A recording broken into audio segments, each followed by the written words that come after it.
Guys, hindi lang sa isipan ng mga Pilipino tumatak ang Commissioner's Cup Finals sa pagitan ng Ginebra at Bay Area last year, kundi na malagi rin ito sa isip ng isa sa mga pambatong player ng mga Dragons na si Hayden Blankley. Kung inyong naaalala, isa si Hayden Blankley sa mga reliable shooters ng Bay Area Dragons na muntik nang bumigo sa Barangay Ginebra.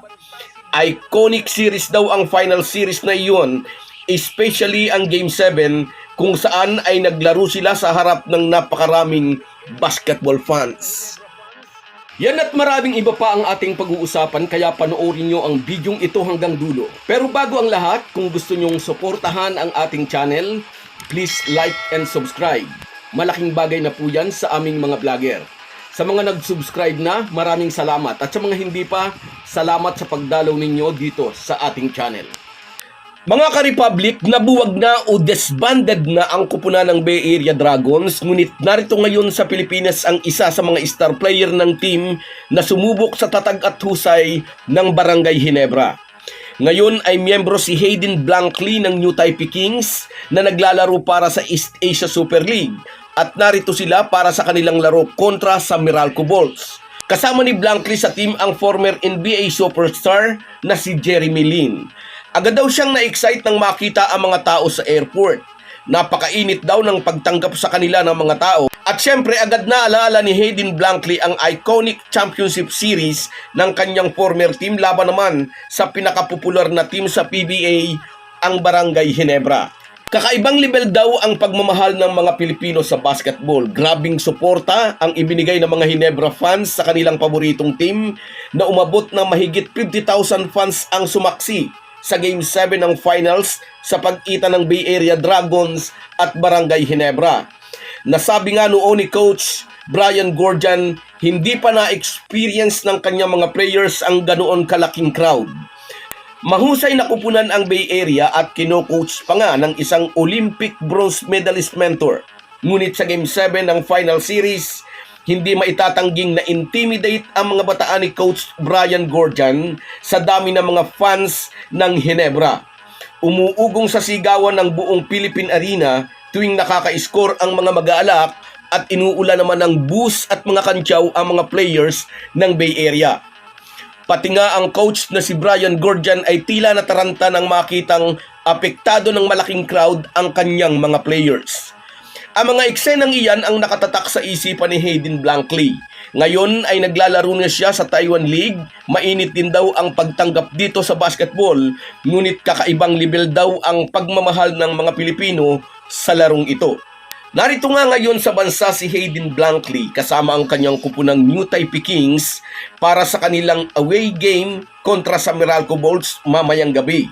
Gaganapin ang laro sa PhilSports Arena at nananawagan siya sa mga Filipino basketball fans na panoorin daw ang laban at suportahan ang home team.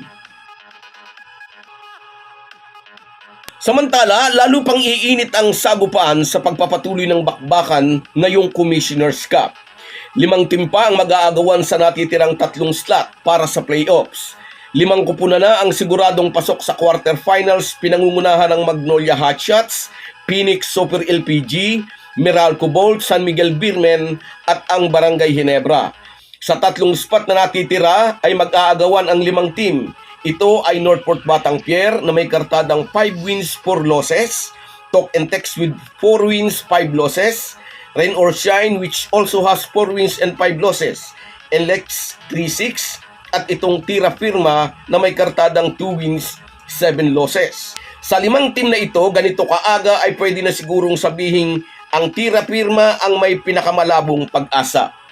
Bagamat importanteng parte pa rin naman ang tournament itong mga huling spot sa quarterfinals, pero mas pinagtutuunan ng pansin ng mga fans ang 4 na team na papasok sa top 4. Ang top 4 teams kasi ang magkakaroon ng twice to beat bonus.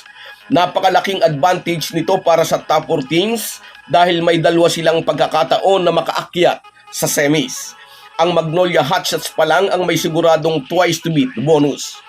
Wala pa ngang katiyakan kung papasok ang Ginebra sa top 4. Ngunit hindi man makasalta ang Gin King sa Magic 4, ay hindi ito pwedeng baliwalain ng mga team sa itaas ng team standings. ang Ginebra pa rin ang pinakakinatatakutang team ngayong Commissioner's Cup. Although masasabing ang post ni Snow Badwa sa X, dating Twitter, ay shot in the dark, hinuhulaan niyang ang Ginebra ang makakatapat ng Magnolia sa finals. At sabi pa nga ng kontrobersyal na sports writer, mukhang makukuha ng Magnolia ang championship. Naghahamon pa si Sir Snow Badwa ng pustahan.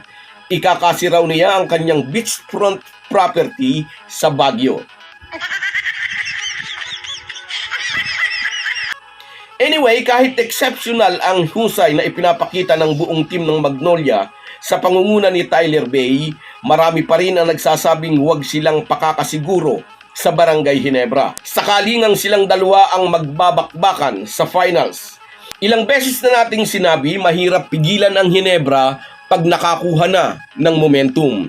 Pangalawa, ang coach ng Ginebra ay si Tingkong, ang winningest coach sa PBA.